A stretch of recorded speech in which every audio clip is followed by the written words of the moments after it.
ओम सहना भवतु सहनौ भुनक्तु सह वीर्यं करवावहै तेजस्विनावधीतमस्तु मा विद्विषावहै। ओम शांति शांति शांति। हम लोग यहाँ श्वेताश्वतर उपनिषद पढ़ रहे हैं, एक भाष्य के साथ जो शंकर भाष्य ही मान करके पढ़ रहे हैं, यदि वो शंकर भाष्य शायद नहीं होगा, शंकर भाष्य के जैसा ही है और उसकी सहायता से हम लोग पढ़ रहे हैं। और इसमें काफी लंबा चौड़ा संबंध भाष्य है, वही हम लोगों ने कल समाप्त किया था। इसका तात्पर्य यह है कि बंधन जो हमारा है वो हम ही ब्रह्म होते हुए हम जीव बन गए हैं और गुरु की कृपा से फिर ब्रह्म हो जाएंगे। इसलिए अविद्या ही हमारे आज का जो रूप है इसका कारण है, इसलिए विद्या से ही हम मुक्त होंगे।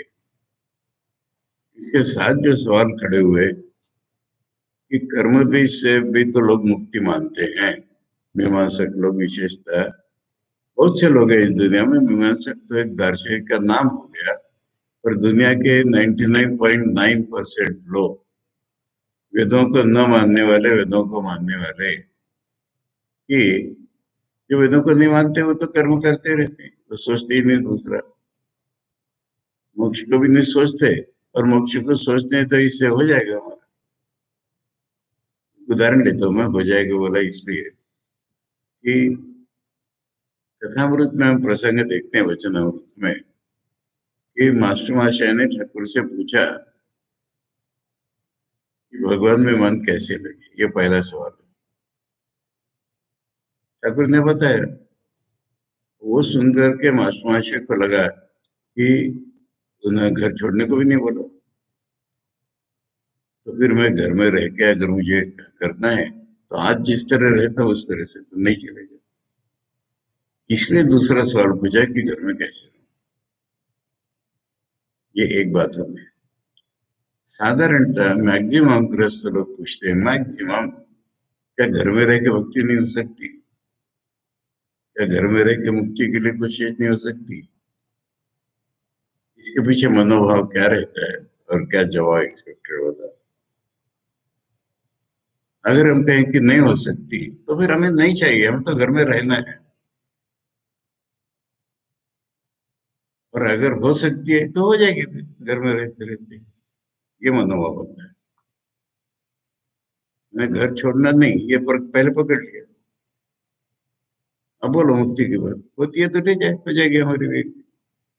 नहीं होती तो हम कैसे नहीं चाहिए हमको। इतना बड़ा अंतर है मासूमाशी के प्रश्न में और साधारण प्रश्न। तो फिर वो क्या सोचते हैं, कर्म घर रहते हैं मैंने कर्म करते हैं, तो कर्म करते करते मुक्ति हो जाएगी कि नहीं, ये यही तो अर्थ है ना इसका। दर्शन अलग और जीवन अलग ऐसा नहीं होता है। ये जो इसमें प्रश्न उठाया गया है कि कर्म करते करते मुक्ति नहीं होगी क्या, इसका आधार तो यही है। पुराने जमाने में जो आश्रम पद्धति, वर्ण पद्धति एक रेगुलर थी, तब गृहस्थ आश्रम का आइडेंटिफिकेशन कर्म से और संन्यास का ज्ञान से। इसलिए कर्म करते करते माने घर में रह के नहीं हो गए, जो कहो करेंगे, यज्ञ करेंगे, जो दान करेंगे, तप करेंगे, जो कहो करेंगे, घर नहीं छोड़ेंगे। ये मेरी पत्नी, ये मेरे पति, ये मेरे बच्चे, ये मेरा घर, ये नहीं छोड़ेंगे, बाकी जो करने को कहो। फिर वो बताए कि इससे तो कोई सवाल ही नहीं है, कहाँ से मिलेगी मुक्ति का तात्पर्य ही मालूम है क्या तुमको? मुक्ति का तात्पर्य जहां तुम नाम की चीज नहीं, वही मुक्ति है। तो इसलिए आज जो तुम बने हुए हो यही तो अविद्या से बने हुए हो। तो विद्या से ही तो मुक्ति हो सकती है। फिर सवाल में आता है, घर नहीं छोड़ना है हमको, ज्ञान के लिए तुम जो बोलो ज्ञान के लिए भी कोशिश कर लेंगे हम, कर्म के साथ साथ ज्ञान, ये उसका दूसरा तात्पर्य। गृहस्थ को खाली कर्म से मुक्ति मिलेगी क्या, बताया नहीं मिलेगी। तो गृहस्थ ज्ञान की भी कोशिश करेगा, कर्म तो करता ही है, फिर मुक्ति नहीं मिलेगी क्या, फिर दोबारा बताना पड़ा नहीं, इससे भी नहीं मिलेगी। फिर क्या कर्म छोड़ के सन्यासी हो जाए सब लोग? कर्म का कोई मीनिंग ही नहीं है क्या? कर्म क्या हमको बंधन में डालता रहता है क्या? क्यों बोला है श्वेत ने जन्म मर कर्म करो? ऐसे श्वेत बोलो, ईशोपनिषद का विद्याम च विद्याम च, देखो दोनों उसमें बोला है कि नहीं? ईशोपनिषद के दो मंत्र पकड़े, कर्म करते करते हो जाएगी और दोनों मिला करके होगी। इसलिए दुनिया में बता रहे थे, हमें मैक्सिमम लोग ईशोपनिषद के भक्त हो गए, चाहे योगी अरविंद हो, महात्मा गांधी हो, आर्य समाजी लोग हो। तो इसलिए विवाह के पूर्वक शंकराचार्य को समझाना पड़ा। अब अगर ये गले उतर गया कि ज्ञान से मुक्ति होगी, ये उपनिषद की बात है, श्वेताश्वतर उपनिषद के अंत में जाके बताया है कि श्वेताश्वतर ऋषि ने ये ज्ञान अत्याश्रमियों को दिया।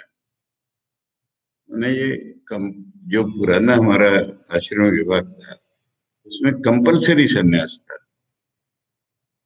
उस कंपलसरी सन्यासी को भी नहीं दिया ये ज्ञान।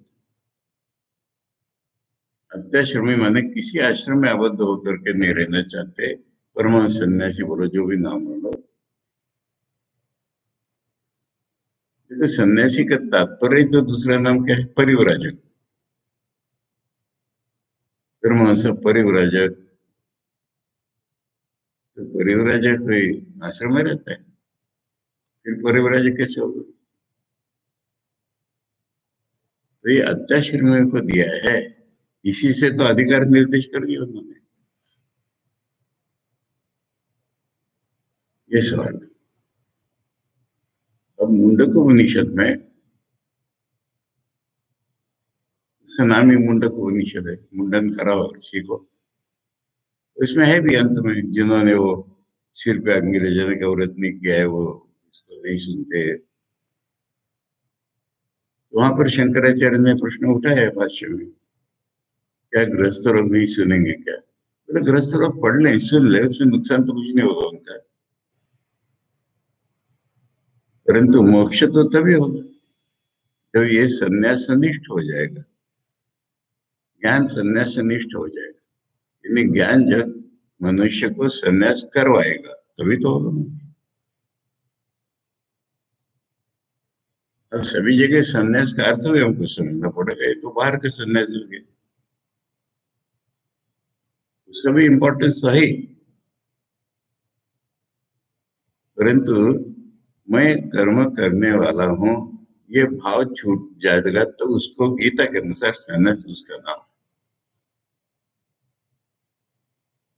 तो वो तो सिद्ध ही है, उसके बिना वो नहीं होगा। इसलिए इसका संबंध भाष्य इतना महत्वपूर्ण था। और शंकराचार्य ने मेहनत करके बोलो, जितना उनको ज्ञान है सारे श्रुति स्मृति पुराण, तरह तरह के पुराणों में से निकाल निकाल करके वही बात हमको बताई, ब्रह्म सूत्रों के आधार पर वही बात हमको बताई। अब इसके बाद ये संबंध भाषा का अर्थ होता है कि अब हमारा मन जो आने वाली विद्या है उससे संबंधित हो गया। अब उपनिषद पढ़ना हमने शुरू किया, कल शुरू कर दिया था। तो पहले मंत्र को अर्थ, हमारी जो पद्धति है कि पहले मंत्र का अर्थ हम खुद समझने की कोशिश करते हैं, और तब जब शंकर भाष्य पढ़ते हैं तो गहराई में चले जाते हैं। नहीं तो भाष्य, भाष्य की टीका, उसकी टीका, फिर मूल कहीं रह जाता पीछे। इसलिए अभी दोबारा से पहला मंत्र पढ़ के हम लोग शुरू करते हैं। हरि ओम ब्रह्मवादिनो वदन्ति किम कारणम ब्रह्म कुतः स्म जाता जीवामकेन क्वच संप्रतिष्ठा अधिष्ठिता केन सुखेतरेषु वर्तामहे ब्रह्मविदो व्यवस्थाम। हरि ओम ये प्रारंभिक मंगलाचरण माना जाता है। हरि माने हमारा, परंतु शब्द तो बेकार नहीं होता ना, श्रुति का शब्द। हरि माने हमारा चित्त हरण करने वाला। अब इसको कोई व्यक्ति रूप में कृष्ण राम विष्णु रामकृष्ण नहीं लिया, मगर हमने तो भी जो हमारा वास्तविक स्वरूप है, जिसको हम ब्रह्म कहते हैं, कभी आत्मा या ईश्वर कहते हैं, वही तो हमारे चित्त को खींच रहा है ना। अगर वो नहीं खींच रहा है तो बेकार है सब। इसलिए जब तक हमको इसका अनुभव ही नहीं हुआ है कि वो हमको खींच रहा है, तब तक हमारा जीवन शुरू ही नहीं हुआ। ये हरि ओम का अर्थ है। इतना ये रिचुअलिस्टिक हो जाता है कि चैंटिंग करते हैं ना हरि ओम। हरि ओम का ये अर्थ है।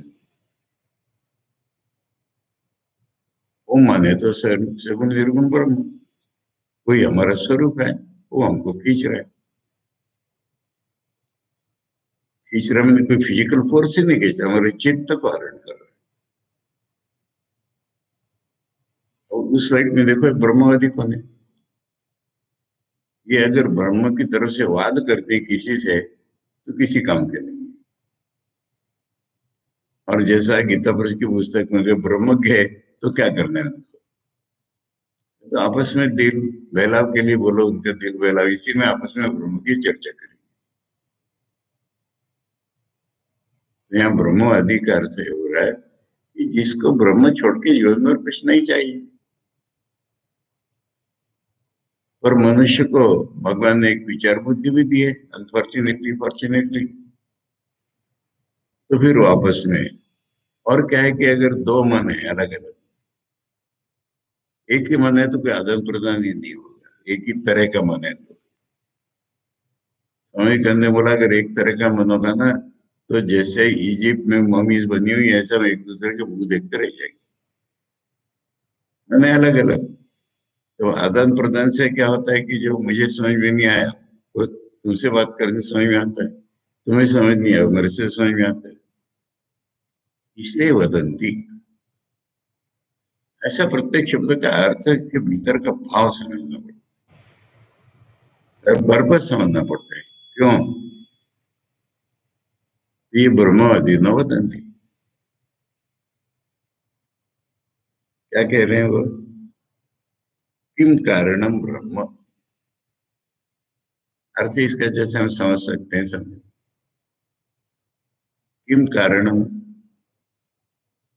यानी ब्रह्म, जो हम जगत देख रहे हैं इसका क्या कोई कारण है?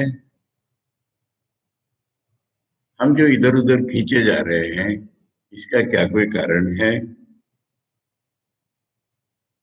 ये पहले शब्द दो शब्द का अर्थ। नहीं तो क्या है? अकारण, बाय चांस, बाय नेचर ये दुनिया चल रही, तो क्या करेंगे? कुछ नहीं कर सकते। अमेरिका में आजकल, आजकल मैंने 5-10 साल पहले से बहुत बड़ी फिलोसॉफी निकली है, हमारे की बहुत बहुत पुरानी फिलोसॉफी। मनुष्य तो जैसे एक जगत का, पूरा जगत जो है ना एक मशीन है बड़ा, उसमें कल पुर्जे होते हैं, वैसा एक मनुष्य है। उसको अपनी फ्री विल कहीं है ही नहीं। हर एक को क्या करना है, डेस्टिनी हम जिसे कहते हैं,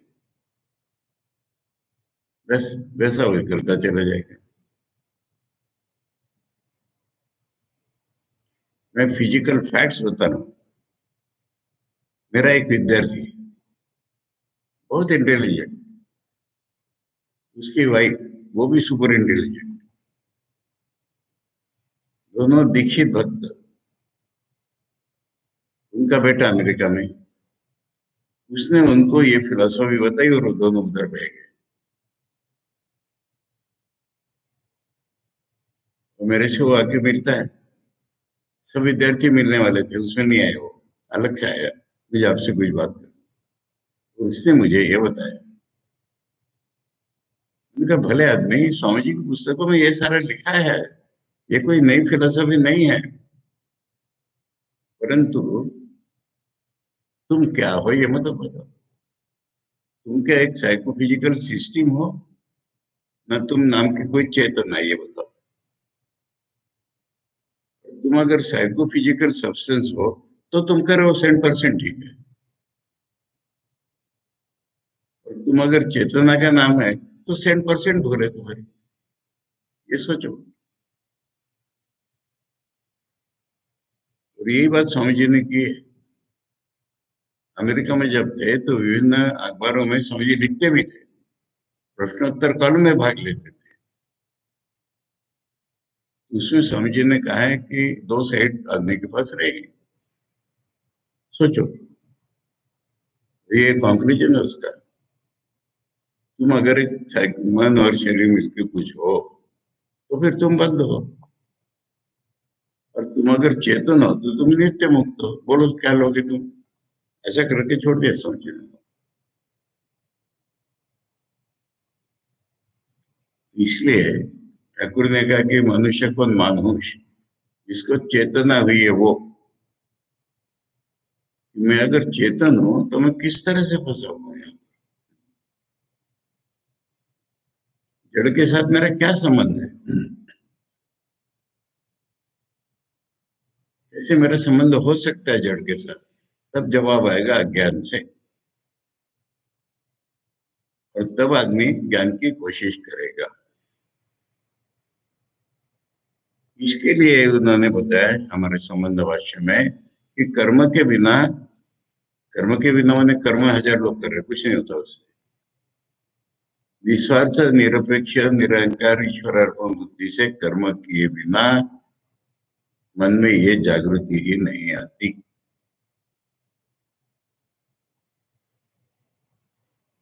तो फिर इसमें देखो, शब्दों का जितना महत्व है उतना ही शब्दों के पीछे जो मनोभाव प्रकट हो रहा है उसका महत्व है।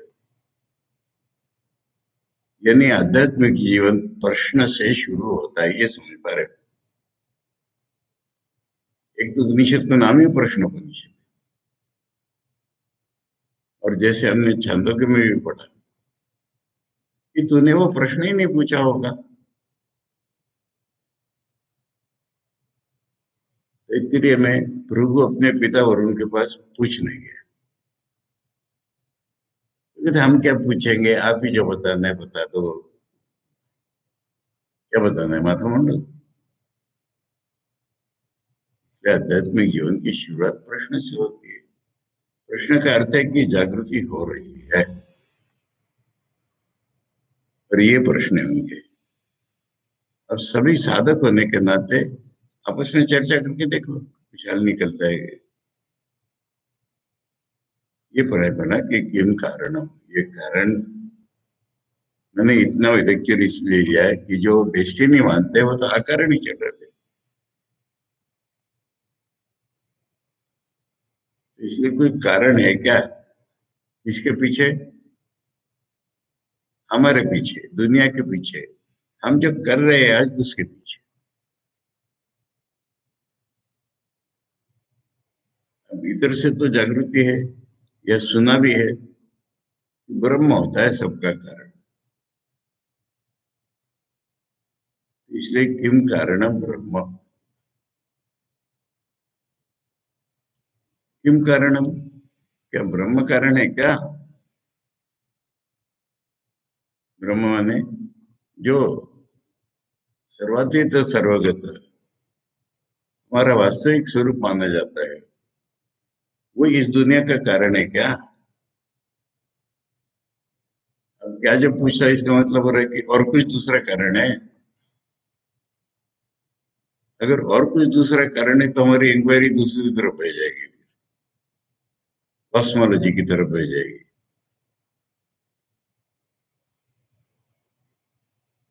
अब इसी के साथ अगला प्रश्न आ रहा है, इसके बाद ही आ रहा है, हम हैं कौन? अरे हम नाम की चीज उत्पन्न ही कैसे हुई है? तब हमें अपना रियल नेचर पकड़े में आ सकता है। यहाँ से उत्पन्न हुई है उसी की तो सत्ता है ना। इसलिए एक ही इंक्वायरी जिसे हम कहेंगे वो ये टर्न लेती है। पहले दुनिया के बारे में, क्या दुनिया का कारण ब्रह्म है? अब हम अपने अनुभव से देखते हैं कि दुनिया में हर चीज के दो कारण होते हैं। जैसे मिस्त्री ने एक घर बनाया, तो कैसे बनाया? सीमेंट, ईट, चुरकी से तो बनाया ना। पर ये लोग अपने आप तो नहीं जुड़ गए ना, मिस्त्री ने बनाया ना।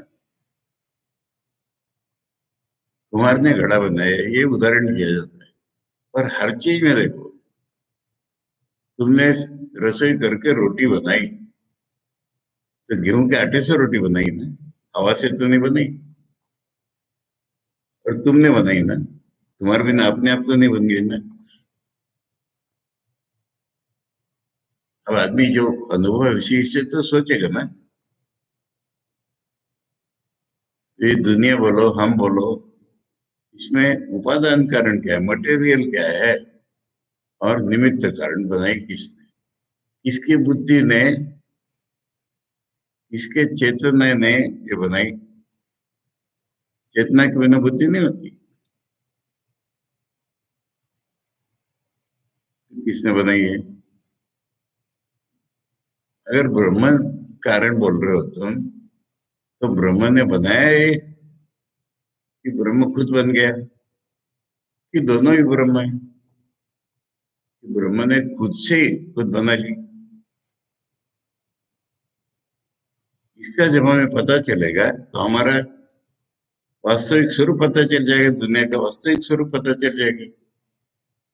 और यही तो ज्ञान है जो हमें मुक्ति दिलाएगा, जब तक पता ही नहीं है हमको। इतना तो किम कारण ब्रह्म में ही आ रहा है।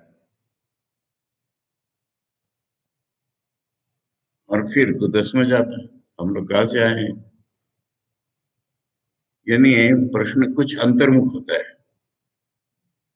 दुनिया के सोचते सोचते फिर, अरे हम कहाँ से आ गए? माता पिता से आए, ये तो थोड़ा सोचने वाले को, इंडियन को तो बिल्कुल नहीं पसंद आता। माता पिता के संस्कार हमारे संस्कार अलग क्यों है फिर? और वो जीनी जीनी क्या बोलते हैं आजकल, उससे सब कुछ बनता है। तो फिर माता की जीनी अलग, पिता की अलग, और हमारे अलग।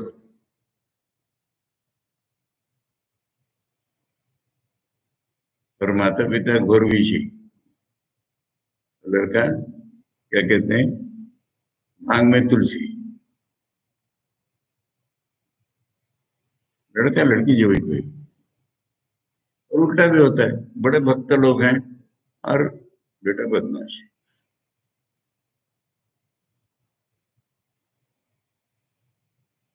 चंडीगढ़ में थे, बहुत भक्त थे, बजाज बहुत भक्त थे, मिसेस बजाज सुपर भक्त। और बेटा, इसको ठगना उसको ठगना है, कैसे पैसे कमाना है।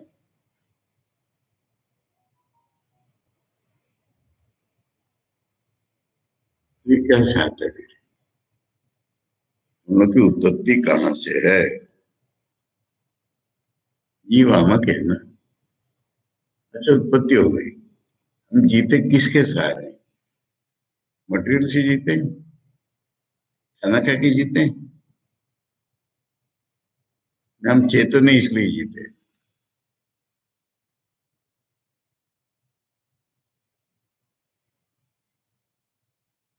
कुछ सम प्रतिष्ठा, मैंने अंतर्निरीक्षण जब शुरू हुआ तो हम मरेंगे ये भी पता है। मरेंगे कि तो गायब हो जाएंगे क्या? अगर हम नाम की कोई चीज है चेतन, तो मरेंगे माने वो गायब हो जाएगी। शरीर तो भस्मीभूत होगा, सबको मालूम। पर हम क्या शरीर है? हम तो अगर चेतन है तो वो चेतन का क्या होगा, कैसे मिट जाएगा वो? चेतन की तो कोई डायमेंशन नहीं, अग्नि में थोड़ी गिरने वाला है वो।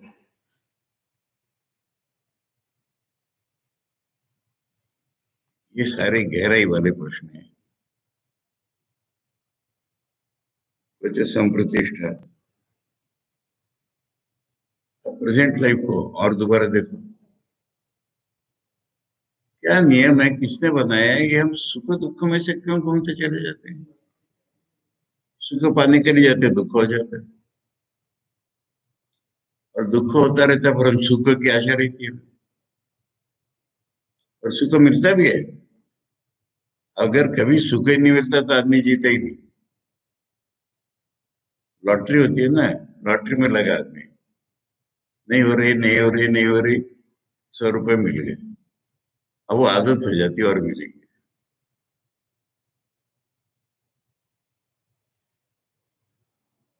तो फिर ये सुख दुख का चक्र जो है, क्या नियम है इसका, क्यों हम इसमें पड़े हुए हैं? अब आखिरी में हमको आखिरी लाइन में एक बात पता चलती है। शुरू में नहीं, इसलिए शुरू में चर्चा नहीं की उसकी। शब्दों के फ्लो में ही जाना है ना। ये लोग खाली आपस में चर्चा तो कर रहे हैं, पर पक्के ज्ञानी जो है वो सामने बैठे हुए तब चर्चा कर रहे हैं। मुझे याद आया, और मुझे हंसी ही आती रहती है जितने बार सोचता हूँ।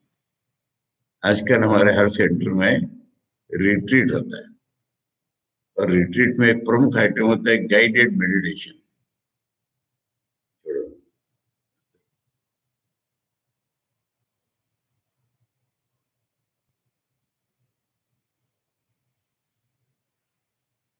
ये ज्ञानी लोग हैं ना, ये मुक्त लोग हैं ना, इनके तो सब प्रॉब्लम हल हो चुके हैं ना। इसलिए हम उनसे, उनके सामने चर्चा कर रहे हैं, उनसे पूछ ही रहे हैं आखिरी में। अब सारे प्रश्न उनसे पूछ रहे, समझ लो ना। यद्यपि लास्ट सेंटेंस में उनका आता है कि मैं सुख दुख पर रूप में किसने हमको बसाया है, क्या कारण है कि हम इसमें घूम रहे हैं, हे ब्रह्मविद्गण, ऐसा। ये सारे हे ब्रह्मविद्गण के ही हो सकते हैं ना। ये पहले मंत्र का अर्थ हुआ। यानी आदमी के दिल की प्यास में को, जगे हुए आदमी के दिल की प्यास।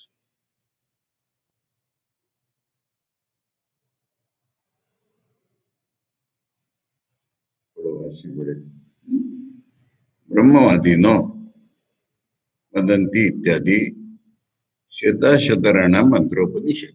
ये खाली फिजिकल फैक्ट बताइए कि ये श्वेताशतराणाम माने शतशतर कोई शाखा होगी, कोई होगा, उनकी ये संगीता वाक्य उपनिषद है। तस्य अल्प ग्रंथ वृत्ति आरभ्य थे। थोड़े में मैं भाष्य कर देता हूँ, आचार्य का समझा देता हूँ क्या है ये।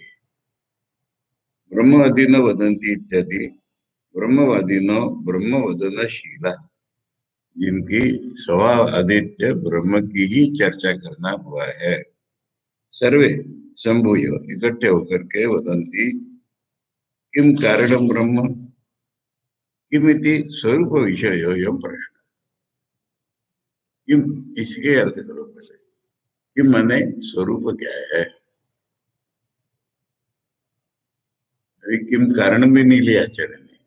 किम सोचने से क्या, क्या हमारा स्वरूप है, क्या जगत का कारण है। इसलिए किम शब्द से ही समझ में आता है कि इंक्वायरी है। इंक्वायरी है अपने असली स्वरूप के बारे में, जगत के असली स्वरूप के बारे में।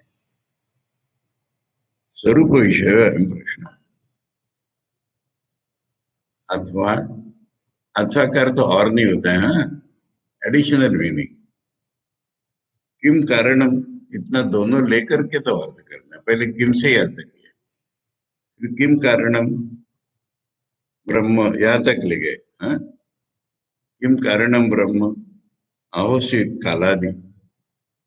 ये कालादि करे अपने दूसरे मंत्र में आने वाला है कि क्या कारण ब्रह्म है, न दूसरा कुछ है, क्योंकि दुनिया में लोग दूसरे दूसरे कारण मानते हैं।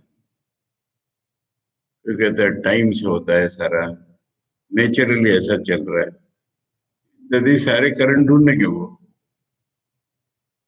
और जब तक हमारे मन में किसी दूसरे कारण का इंप्रेशन है, तब तक हम ब्रह्म को अच्छी तरह से ढूंढ नहीं सकते। इसलिए सारे कारण डिस्कस करने पड़ेंगे पहले। इसलिए ये सवाल है, अच्छा ब्रह्म कारण है और कुछ है? आया इसमें लगे, काल स्वभाव इति वक्ष्यमाणम, मैंने दूसरे मंत्र में बहुत सी थियरीज की चर्चा होगी। अरे मन में आया है तो चर्चा होगी कि ब्रह्म कारण है न और कुछ कारण है। अथवा किम कारणम ब्रह्म सिद्धि रूपम,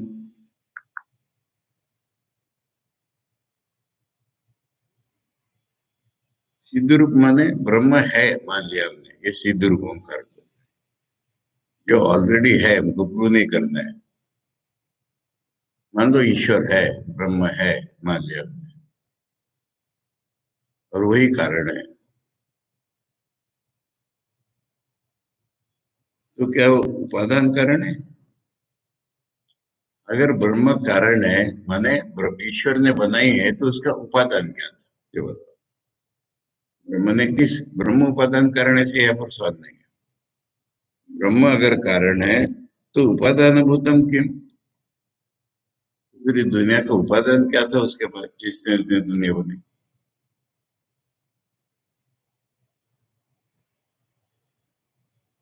अथवा, और एक मिनट, इन्हीं शब्दों से इतने अर्थ निकल रहे हैं। ब्रूमहति ब्रूमयति तस्माद उच्यते परम ब्रह्म इति श्रुत्यैव निर्वचनात्,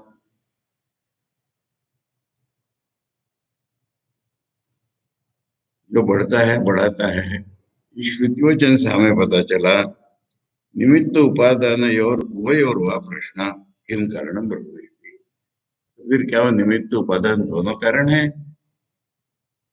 श्रुति ने जब बताया कि ब्रह्म खुद बड़ा हो जाता है, दूसरों को बड़ा करता है, तो फिर उपादान कारण भी वही है, निमित्त कारण भी वही है। क्या ये सच है कि वो दोनों कारण है?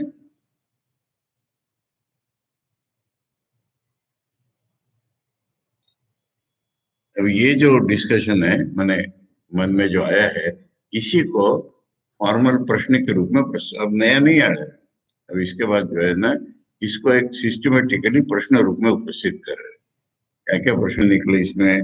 किम कारणम ब्रह्म अवस्थित कालादि, क्या ब्रह्म कारण है ना काल इत्यादि कोई कारण है? अथवा अकारणमेव, ये भी तो एक रहेगी ना पॉसिबिलिटी, कोई कारण नहीं, दुनिया ऐसे ही चल रही है, ऐसा है क्या? कारणत्वे अपि किम निमित्तम कुतो उपादानम, अगर ब्रह्म कारण है तो वो निमित्त कारण है कि उपादान कारण है? अथवा उभयम, या दोनों खुद ही है? किम लक्षणमिति, अगर ऐसा है तो उस ब्रह्म के कैरेक्टरिस्टिक क्या है? हमको तो उस ब्रह्म से मतलब है ना, ये कोई इंटेलेक्चुअल डिस्कशन नहीं कर रहे। दुनिया कैसे बनी, क्या बनी, दुनिया से हमें मतलब नहीं है। हमें तो जो कारणों को उससे मतलब है। तो फिर उसके क्या कैरेक्टरिस्टिक्स हैं? किम लक्षणमिति, वक्ष्यमाण परिहार अनुरूपेण तंत्रेण वृत्त्या वा प्रश्ने अपनी संग्रह कर्तव्य। आचार्य कह रहे कि जो उत्तर आने वाले हैं उनके अनुसार ही हम सोच रहे कि ये प्रश्न बने, इन सब प्रश्नों का उत्तर इसमें मिलेगा। तंत्रेण वृत्त्या वा मैंने शास्त्र डायरेक्टली देने वाला है इसके जवाब, या फिर उसको समझने की कोशिश में हमें मिल रहा। देखो इतना अर्थ है इसका। तंत्रेण, शास्त्र डायरेक्टली इसके बताने वाला है। वृत्त्यावा, या फिर उसको शास्त्र ने जो बताया उसको भीतर घुस करके हमें उत्तर मिलने वाले हैं। प्रश्न भी संग्रह करते हुए इस तरह से इन प्रश्नों का संग्रह सोचना पड़ेगा हमको। प्रश्न अपेक्षित परिहार से, क्योंकि प्रश्न का ही तो जवाब मिलने वाला है ना। इसलिए जवाब देख करके हमको ये लगता है कि इतने ये प्रश्न है। शास्त्र ने डायरेक्टली व इम्प्लीकेशन से ये ही इनका जवाब दिया हुआ है।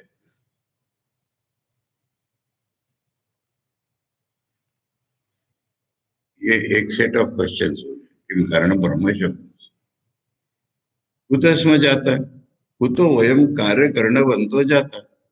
अपने बारे में क्या आइडिया आदमी की? शरीर और इंद्रिया, मन भी ले लो इंद्रियों के साथ, इसको कार्य और करण कहते हैं। कार्य कारण अलग होता है, कॉज एंड इफेक्ट। कार्य करण माने शरीर और इंद्रिया, इंस्ट्रूमेंट्स विथ माइंड। माइंड को अंतःकरण कहते हैं ना, तो बाहरी भीतरी करण हो गए और कार्य, यही तो हमें ना। इसका जन्म कहाँ से हो गया, कहाँ से आ गया ये? हिंदी में एक है ना मजेदार कहावत, कहीं की हिट कहीं का रोड़ा, भानुमति का कुंभा जोड़ा। ये जोड़ तोड़ होके क्या बनाए? स्वरूपेण जीवानाम उत्पत्ति आदि असंभवात। इस प्रश्न के पीछे मनोभाव क्या है? अपने आप ऐसी जीव की उत्पत्ति नहीं हो सकती।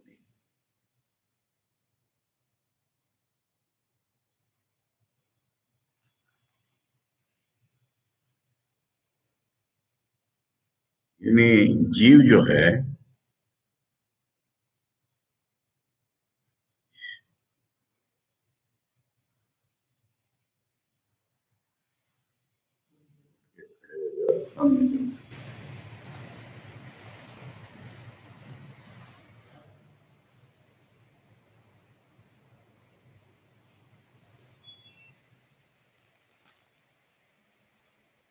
अब जीव तो चेतन स्वरूप है। अभी अपने आप किसी शरीर में क्यों घुस जाएगा? तो इसलिए ये ऐसा सोच करके उन्होंने पूछा है कि ये कहाँ से आ गए, जन्म हमारा ये कॉम्बिनेशन कहाँ से बन गया। तथा च श्रुति न जायते म्रियते व विपश्चित, ये सब याद आ रहा है। अरे श्रुति ने तो बोला है कि ये जो आत्मा होता है इसका तो जन्म होता ही नहीं है, न मरता है न मरता है। तो ये शरीर में कहाँ से आ गया, शरीर के साथ संबंध कैसे हो गया? ये जन्म का अर्थ है। जीवापेतम वाव किल इदम इदम म्रियते न जीवो म्रियते, जीवापेतम वाव किल इदम म्रियते न जीवो म्रियते इति। यानी मरना जिसे हम कहते हैं, जीव से रहित हो जाता है, शरीर मर जाता है, जीव नहीं मरता। है समझ में? छंदोग्य के उदाहरण है। छांदोग्य में पेड़ है, पेड़ की कोई शाखा सूख गई, मर गई, गिर गई, पेड़ नहीं मरा ना। तो इसलिए जीव ने अगर छोड़ दिया किसी को तो वो मर गया। वो जो शाखा थी ना, शाखा में प्राण नहीं रहे। अब वहां संभव है कि एक शाखा में नहीं रहे, बाकी रही। यहाँ पर एक शरीर में नहीं रहा, बाकी शरीरों में है। इसलिए जीव का चला जाना ही मरना है।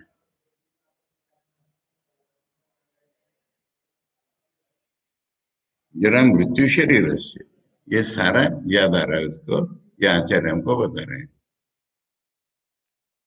कि बुढ़ापा मृत्यु है तो शरीर का है। अविनाशी वारे हम आत्मा अनुचित्य धर्म।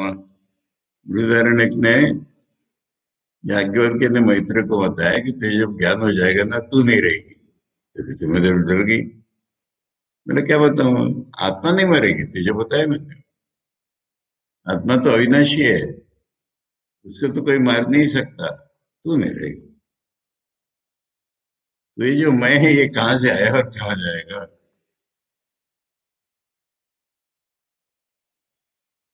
इति तथा च स्मृति, खाली उपनिषदों में नहीं, स्मृति ग्रंथों में भी यही मिलता है। अजः शरीर ग्रहणात् संजाति इति कीर्त्यते। अजय है, उसका जन्म वगैरह नहीं है, और उसने शरीर ले लिया तो कहते जन्म हो गया। इति। ये पूरा कुतस्म जाता में क्या भाष्य हुआ। हम कहाँ से आए? हम अगर चेतन है तो हमारा आना जाना मरना जीना कुछ है ही नहीं। फिर हम इस बंधन में पड़ गए शरीर को लेकर के। पंचभूत फांदे, ब्रह्म पड़े कांधे। तो क्यों फंदे में पड़े हम ये?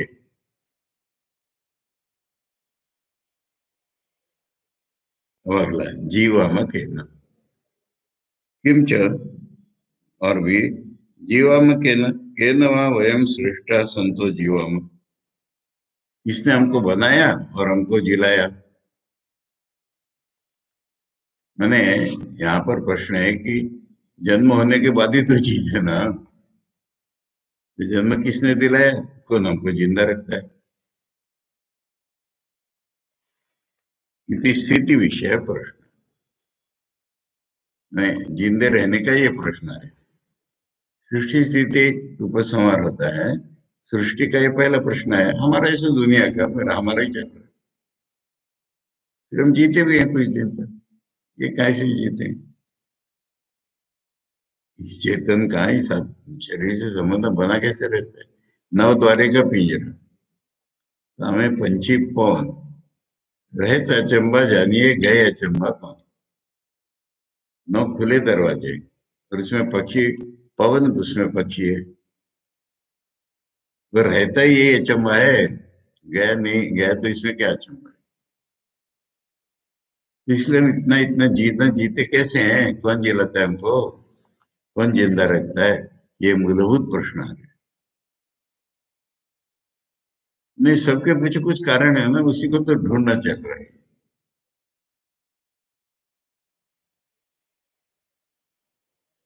वच संप्रतिष्ठा प्रलय काले स्थित। प्रलय माने सृष्टि का प्रलय, हमारा प्रलय। जब हम मरते हैं तो क्या होता क्या है?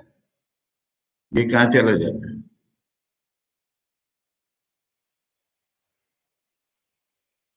अब फिर स्थिति पे आए लौटे। अधिष्ठिता नियमित माने स्थिति पे नहीं आए, फिर जन्म होता है हमारा।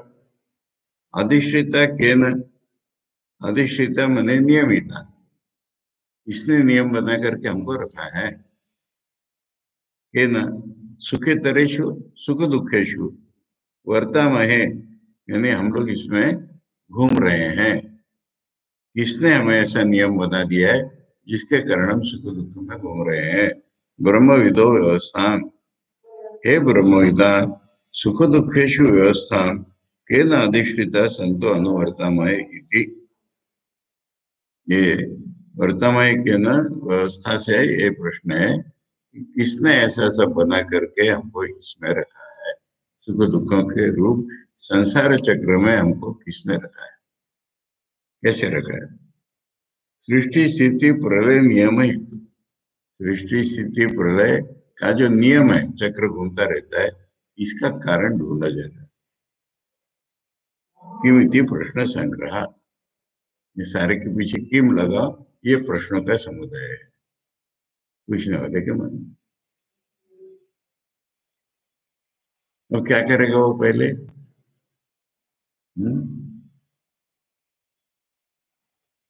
कभी कभी डॉक्टर लोग हमको कुछ परीक्षा करने को कहते हैं। हमको लगता है क्या ही रिलेवेंट कर रहे हैं। क्यों कर रहे हैं मालूम है? क्या वो बताते हैं? अरे इसको तो निगेट कर लो तब ठीक ढूंढ पाएंगे हम। मैंने असंभावित से लगने वाले कारण संभाव्य होते हैं। रियल कारण ढूंढने के लिए वो कहते हैं निगेटिव आ गया, बोला हाँ ठीक हो गया, ठीक है, अब हम और ढूंढते हैं। इस तरह से पहले और क्या क्या कारण हो सकते हैं इनको पहले सोचेंगे, तब जो ब्रह्म कारण है हमारे मन में पक्का है। इसलिए जो पहला ही प्रश्न था किम कारण ब्रह्म अवश्य कालादि, वो कालादि यानी अब ब्रह्म के लोगों ने यही बताया उनको कि सोचो ना तुम, ब्रह्म कारण है कि दूसरा कुछ कारण है, ऐसा उसको लेना ज्यादा अच्छा होगा जीवन में। कि तुम लोग सोचो ना क्या क्या कारण हो सकते हैं। और इसमें दूसरे मंत्र में मैंने जैसे कहा कि संसार की उत्पत्ति से आज तक जितनी थियरी बनी है सारी इसमें चर्चा कर ली, कोई बाहर थियरी नहीं बची।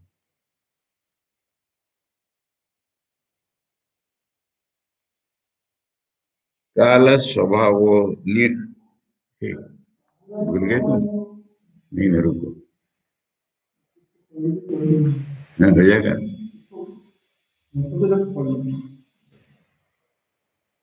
काल स्वभाव नियतिर यदृच्छा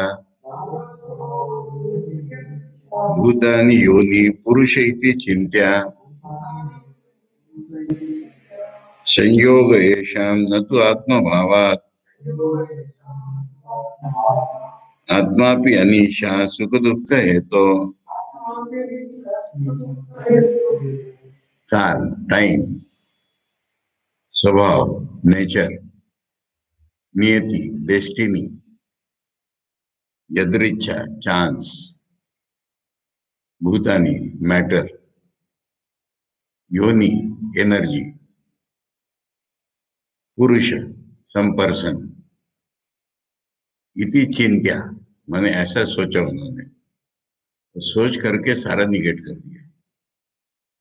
बुद्धि का ये काम होता है कि जो गलत है उसको डिस्प्रूव करना। ये सारे का सारा नहीं, फेल हो रहा है।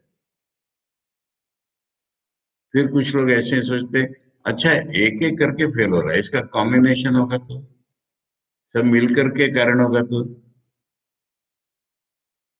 बोले सब मिलकर के कोई यूनिट बनता है क्या? अगर सब मिलकर के कारण होगा तो उनका कोई कारण होगा जो सब मिलाएगा और कराएगा। संयोग ऐसा न तो आत्मा भाव, कॉम्बिनेशन सोचो तो उसका कोई एक यूनिट ही नहीं मिल रही है। अच्छा कोई है जो इनको कंबाइन करता है, हम हमारे कोई भी एक व्यक्ति, अगर कोई व्यक्ति करता है तो वो ऐसा क्यों बनाता है जो खुद ही सुख दुख में पड़ता है? आत्मा भी अनीशा, आत्मा तो समर्थ नहीं है, सुख दुख है तो, क्योंकि वो सुख दुख में से तो जा रहा है। इस तरह से क्या होगा कि सारी थियरीज रिजेक्ट की जाएंगी। उसके साथ साथ ये होगा कि अब हम सोचेंगे क्या, सोचना फेल हो जाएगा उसके साथ साथ। या बोलो फेल हो जाएगा, बोलो सोचने का अपना काम खत्म हो जाएगा वहां पर, और कोई थियरी नहीं मिली। सोचने के लिए मटेरियल नहीं मिला अब हमको, सोचना अब आगे नहीं बढ़ रहा है, तो फिर अब कहाँ से ढूंढेंगे? तो उन्हीं के मन में आएगा या ब्रह्मविद्ता लोग बताएंगे, अरे और एक मीन्स है ना सोचने की, ध्यान करो। जब ध्यान द्वारा तुम अपने भीतर जाओगे ना, सब पता चल जाएगा। ये सब, ये दूसरा मंत्र, ठीक है। ओम सहना भवतु, सहनौ भुनक्तु, सह वीर्यं करवावहै, तेजस्विनावधीतमस्तु मा विद्विषावहै। ओम शांति शांति शांति। हरि ओम तत्सत। श्री रामकृष्ण अर्पणमस्तु।